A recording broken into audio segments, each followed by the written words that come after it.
What's poppin', people? My name is Mo, your friendly neighborhood music head. Here with a new video, and today I'm going to be doing something a little bit different. I'm going to give you guys a bunch of song suggestions.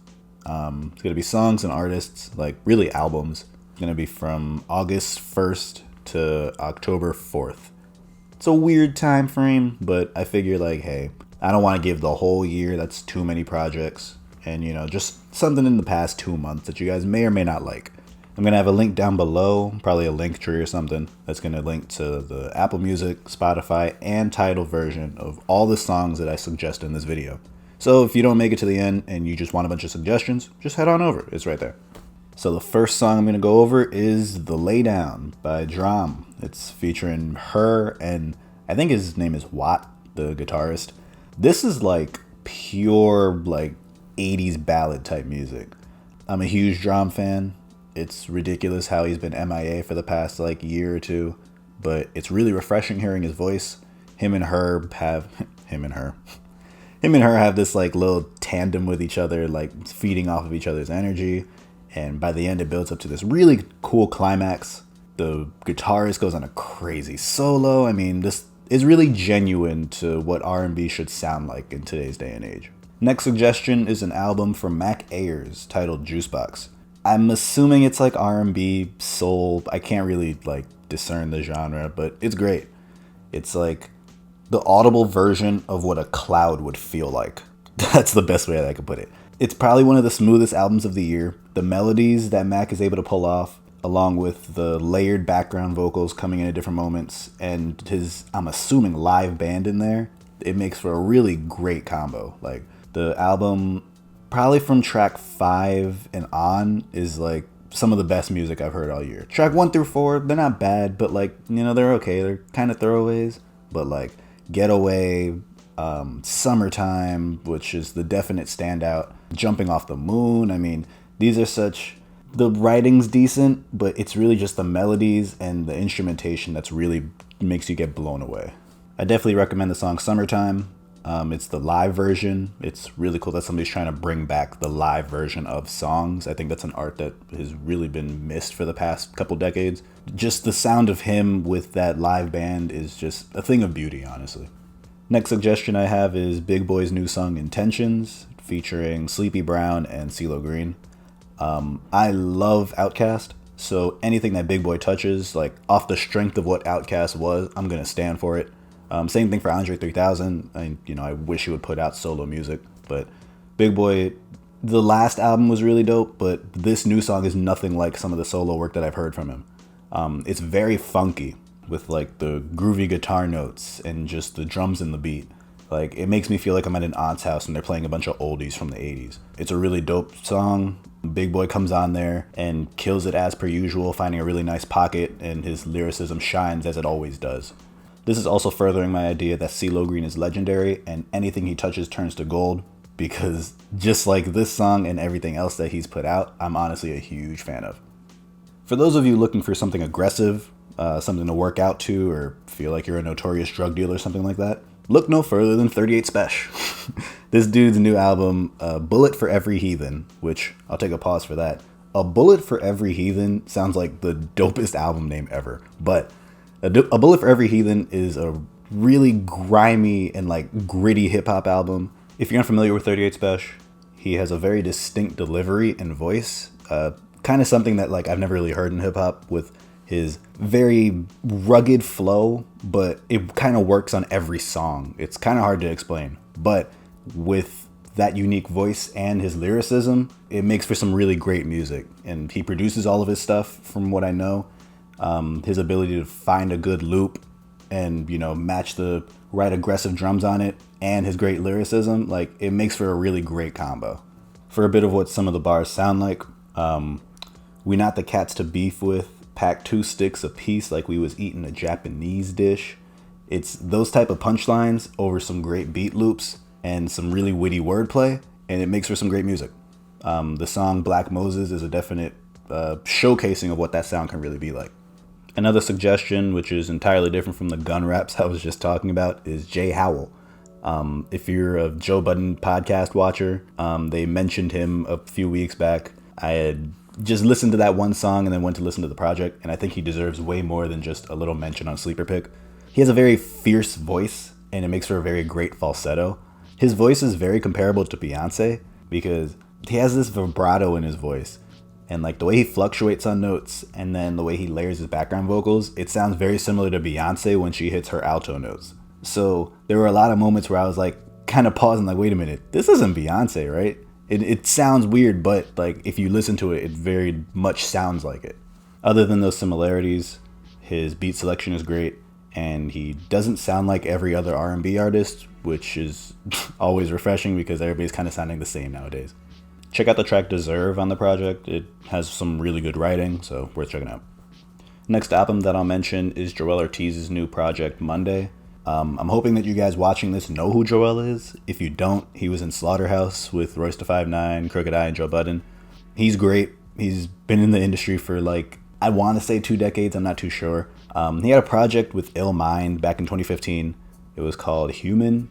And that one was, I kind of felt like he couldn't top Human because the lyricism bag that he was getting in on there was very different from the rest of his career, in my casual fan opinion. But this album, I think he has topped it. It honestly might be his best project. It's a very traditional rap album. He gets into a bunch of different subject matter, getting really introspective on tracks and things of that nature. What I will say is that storytelling in rap is very underappreciated in the sense that it is so hard to get a typical story to fit the constraints of bars and verses on a track. But Joell does it so well with the reminiscing tracks that he's had throughout his whole career. The track about his mom gets into some really good storytelling. The track about anxiety paints the really harrowing picture of what anxiety can feel like. He even has one on there about prisoners and like the different perspectives of prisoners, and like just his ability to tell that story is phenomenal. Standout track is Learn You, featuring Big K.R.I.T, produced by Big K.R.I.T. It's an apology to his sons for not being there growing up because he was always out trying to provide for the family, but he ended up missing out on so much of their lives. So he's kind of apologizing to his sons and kind of hoping they can forgive him so that they can move on and start a new chapter in their life. Really emotional. Then there's the new album from H.E.R, Chasing Summer.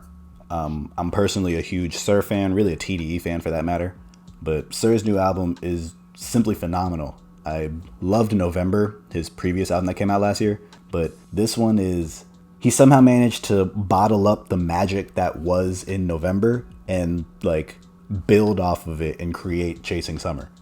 Just the production on there, his elite vocals, the fact that he mixed most of the project, like there are so many tracks on there that I would think are my favorite, but every time I listen there's a new one. Like it's 14 tracks, but there's absolutely no throwaways. I mean, this whole thing is just, I'm thinking it's like 1A and 1B for my album of the year. Right now, Bandana is number 1 for my album of the year. I have my list right now is at like 75 different albums. It's Bandana, Chasing Summer. They kind of fluctuate between the two. Like, I love this album this year. If I had to narrow down a track for you to check out, I'd say You Can't Save Me. It's heartbreaking lyrics, but it sounds so soothing that you wouldn't even realize that it's a sad song. So any song like that, it always kills me. So very good one. Next album I'll mention is Yacht Rock 2. This is a new project from the producer Alchemist. I've always been a huge fan of Alchemist. He's been in the game for decades and continues to surprise me. And Yacht Rock 2 is no exception. This is a project from various artists that he has featured on here. All water-related beats and like samples throughout. So like you'll hear the crashing of waves, you'll hear seagulls, you'll hear samples of random artists talking about being on boats and yachts. But with like how soothing those sounds can be, you have the really gritty raps throughout this entire project, from Action Bronson to Benny the Butcher and Conway the Machine and all these guys. Like, I don't get how he was able to do this so well and to pack this whole project into something so short. I think it's only like a 20-minute span, but it's very much worth the listen. Definite standout is Benny the Butcher and El Camino on the track Sandcastles. Just the way that they're able to fit in their drug raps and their great lyricism over this very luxuriously smooth beat is a thing of beauty. There's also Dreamville's group Earth Gang. Their new album Mirrorland is surprisingly amazing. I don't want to say surprisingly as in like I expected them to be bad.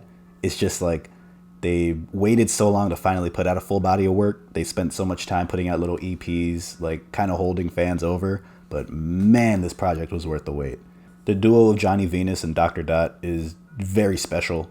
The contrast of their voices makes it easy to listen to, so it doesn't really get into that monotonous point of like listening to the same artist over and over again for like 15 songs. Like the fact that they're going back and forth and they're doing different melodies and they sound different and they have some features. Like you constantly have something different with each track and it keeps you pulled in as a listener. They can get introspective, they can make you turn up, and you can get blown away by their lyricism. So it's a great combo. My song of the year currently is the song on that album, Tequila, featuring T-Pain. I'm a sucker for anything with trumpets, and the instrumentation on there blew me away. Worth the listen. If you don't take anything from what I've said in this video, listen to Tequila. A bit of a shakeup from the albums I've been suggesting. The song Spaceships from Stock Marley, worth the listen. I first heard of Stock, many of you may not know of him. I first heard of him from the Mick Jenkins tour from earlier this year. If I'm not mistaken, Stock rolls in the same crew as Free Nation, if you're familiar with Mick Jenkins' conglomerate. I saw him on tour and he has this like hunger and passion in his voice that like really stuck out to me. I kind of call that the hunger with artists, like when you kind of sound hungry, like you have something to prove, and he definitely has that sound. He seems to have like honed his delivery and he keeps getting better lyrically. And this song, Spaceships, really shows you how well that lyricism can get. It's a 3-track EP that the song is off of. If you want to check that whole thing out with the producer Elements producing it all, definitely worth the listen. The wait is finally over on Young M.A's new album. This one's titled Herstory in the Making, which is, it's kind of corny, the idea that herstory instead of history, but you read it as her story. So I don't know. I see what they were trying to go for, but it's kind of lame. But the album's dope. It really sounds like she wasn't forced into going into a different sound. So like it really sounds like her. A lot of artists get tricked into thinking like, oh, you need the Afrobeat record, man. Oh, you need like the trendy artists to hop on. Like you gotta morph to their sound so you can hop on their waves. You can get more buzz. It's like, nah. She sat down and made what she wanted, you know? And so you always have to respect somebody, especially being independent, being able to just put out what you want and knowing that it's good instead of like worrying about selling records and things of that nature. Her wordplay is great. She knows how to make a club record. She knows how to make songs for the ladies, which she does a whole lot on here. Definitely proud of the fact that she took her time with this and is thriving. Although it came out before the album, the song Car Confessions is the highlight of the album for me. You know, she's laying it all out on the table. Similar to like when Drake would kind of go for like 6 minutes just rapping about whatever on like a 6 p.m. in Toronto or whatever the hell they're called. But definitely one of her biggest records in my opinion. We're in the home stretch, y'all. It's the last 2 albums. Summer Walker's new album, Over It. I first saw Summer Walker on tour with Black. She really stood out to me because I didn't feel like she was on there trying to perform for the crowd. It felt like she was kind of just on stage singing and we just happened to be there. Like she was in the studio. It wasn't even like, oh, I'm kind of performing for a bunch of people. Like she wasn't trying to sing us to death or whatever. She was just kind of letting the song speak for herself. Granted, she might have been high. So maybe that's where the confidence comes in. But it doesn't change the fact that that's a big theme in a lot of her music, especially on this album. So she gets into this really minimalistic type of bag on this album. The beats don't do too much. She's not singing you to death, like I said before. She's just making really dope songs. And like the words of the songs kind of cut through. Big standout is Fun Girl. I'm a big fan of when she just kind of goes a cappella with the guitar and really gets like deep into her emotional bag. So worth the listen. There's an Usher feature on there, Party Next Door, A Boogie. Like you'll find something on there that you like, if not Fun Girl. So last album I have is Sabrina Claudio's new project, Truth Is. Regardless of how you feel about Sabrina Claudio, she makes songs, man. Her voice is so sensual and distinct that the words that she sings cut so deep. Like there's the song on that project, Me and Her. Like, I'll read you some of these lyrics because this is insane. She says, out of the gate, this is the first words that she's saying on this song. She says, she even has my curl pattern, and her world lives in her hazel eyes. Was it by mistake that you found someone whose body favors most of mine. How do you come out the gate saying she even has my curl pattern? That's the type of lines that you would say in like minute 10 of the argument that you have with somebody. You don't come out the gate swinging with like your hard punches. That's insane. So the fact that she came out in this record going crazy like that, and she only goes further and further into that type of like, was it by mistake that you found someone just like me type of thing? Man, that album. I'm just a huge fan of her voice. Obviously she's super attractive, so she has that plus. But nah, she's great. I definitely see a bright future for her, and she teeters that line between like pop and R&B, so I had to throw her on here. So that's it. Like I said, all the songs that I mentioned, there's going to be a link down below. You guys can check all the songs, albums that I mentioned. Hope you enjoyed this. If you didn't like this, think I should go a different direction. If you loved it, if you found some songs on here that are now your favorites, comment, let me know. Only trying to get better here. Like, I've only been doing this for like 3 months. So, yes, thank you for making it to the end. Love you all. Please like, subscribe, do your thing. And yeah, I'll catch you guys later. Peace.